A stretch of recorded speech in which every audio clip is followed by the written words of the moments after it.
کہ ڈگی میں چھپ کے جا کے اور ڈیلنگ کرنے کا اعزاز جن کے پاس تھا، اب باتھ روم ڈیل کا اعزاز بھی ان کے پاس ہے. باتھ روموں میں ڈیل کر کے اور عدالتوں سے فیصلے لینے والوں کی پھر حیثیت اور اوقات وہی ہوتی ہے جو اس وقت مسلم لیگ نون اور پیپلز پارٹی کی ہو چکی ہے. تو یحییٰ افریدی صاحب جو ہیں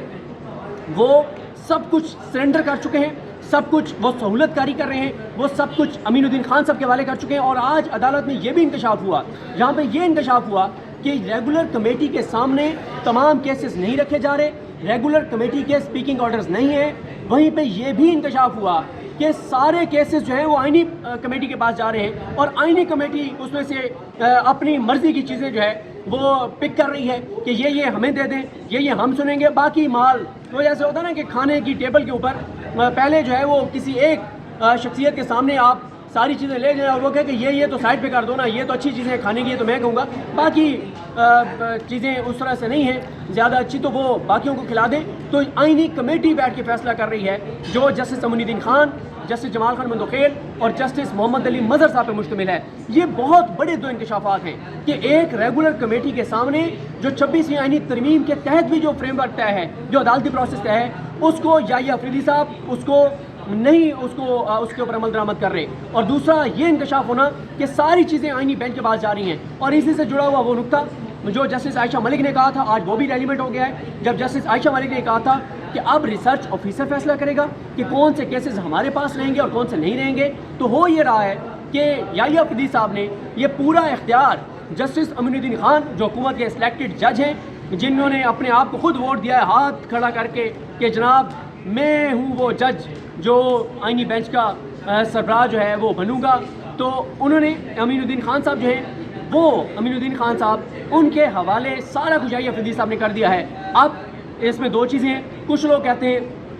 کہ یہ یحییٰ افریدی صاحب کا امین الدین خان صاحب کے ساتھ اور اس نظام کے ساتھ گٹھ جوڑ ہے کہ انہوں نے اس نظام کے ساتھ سودے بازی کی ہے کہ مجھے چیف بنا دو، جو میرے لائق حکم ہوگا، جو خدمت ہوگی میں حاضر ہوں. ایک یہ پوائنٹ آف ویو ہے، ایک یہ انالیسس ہے، غلط بھی ہو سکتا ہے، ٹھیک بھی ہو سکتا ہے. دوسرا انالیسس یہ ہے کہ نہیں، یحییٰ افریدی صاحب شاید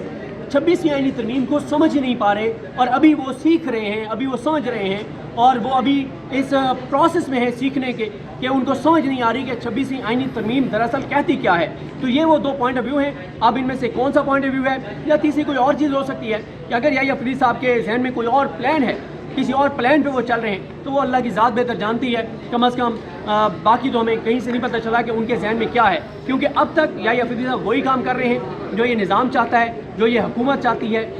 جو یہ اس وقت جو کچھ چل رہا ہے اس کے مطابق یحییٰ افریدی صاحب چل رہے ہیں. اس کے علاوہ آج اٹارنی جنرل پاکستان منصور عثمان عوان صاحب پیش ہوئے. منصور عثمان عوان صاحب جن کو اب آپ کہہ سکتے ہیں کہ وہ part time attorney general Pakistan ہے. پارٹ ٹائم اس لیے کہ 6 مہینے یہ نظام ہے، سال ہے، 1.5 سال ہے، 2 سال ہے، تب تک وہ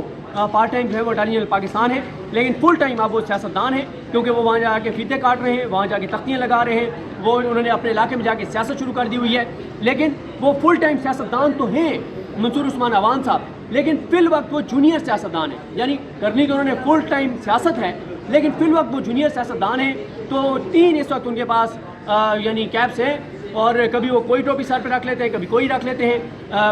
part time attorney general Pakistan بھی بن جاتے ہیں. جب خوشاب میں جا کے فیتے کاٹنے ہو تو وہاں پہ جا کے اور وہ جونیئر سیاستدان اور سیاست میں قدم بھی رکھ دیتے ہیں. لیکن یہ بھی پھر ہے، ہمارے دوست وسیم ملک اس کے اوپر ایکسپرٹ ہیں. وسیم ملک صاحب بتاتے ہوتے ہیں کہ اٹارنی جنرل پاکستان صاحب کے حوالے سے کہ اٹارنی جنرل پاکستان جو ہے وہ آگے سینیٹر شاید بنا دیے جائیں، شاید سپریم کورٹ کے جج بنا دیے جائیں. تو یہ اس وقت جو ہے وہ صورتحال انہوں نے آج پیش ہو کر اور عدالت کے اوپر کچھ سوالات اٹھائے کہ آپ توہین عدالت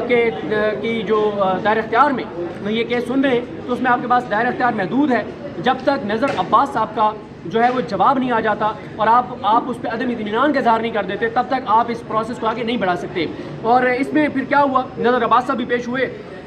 اور پھر ایک اعتراض جو اٹارنی جنرل پاکستان منصور عثمان عوان کا تھا کہ آپ نے حامد خان صاحب اور منیر ملک صاحب کو امائکس مقرر کر دیا عدالتی معاون. تو وہ تو 26ویں آئینی ترمیم کے مخالف ہیں، اس میں انہوں نے چیلنج کیا ہوئے وکیل ہیں، تو اس لیے پھر انہوں نے کہا چلیں بیلنسنگ ایکٹ کر دیتے ہیں. اور احسن بھون صاحب جو ہیں جو حکومتی اس وقت حکومت کے اور اس نظام کے ساتھ ہیں، تو احسن بھون صاحب کو اور ایک لیگل مائنڈ بڑا لیگل مائنڈ ہے خواجہ حارث صاحب، ان کو جو ہے ان کو بھی عدالتی معاون مقرر کیا گیا ہے. کل تک یہ سماعت گئی ہے اور بہت سے پوائنٹس ہیں وہ میں آپ کو اگلی ویڈیو میں مکمل جب احوال آپ کے سامنے رکھوں گا تو بتاؤں گا، لیکن آج یہ بات ہوئی ہے کہ جو کچھ یحییٰ آفریدی صاحب کر رہے ہیں یہ عدلیہ کی آزادی پر حملہ ہے، یہ عدلیہ کی آزادی کو ختم کرنے کے مترادف ہے، یہ اس نظام کی سہولت کاری کے مترادف ہے۔ تو یہ باتیں آج ہوئی ہیں، بڑی مشکل صورتحال ہے اس وقت یحییٰ آفریدی صاحب کے لیے، لیکن ان کے پاس بھی ظاہر ہے منصور علی شاہ صاحب سن تو رہے ہیں، لیکن ان کے لیے بھی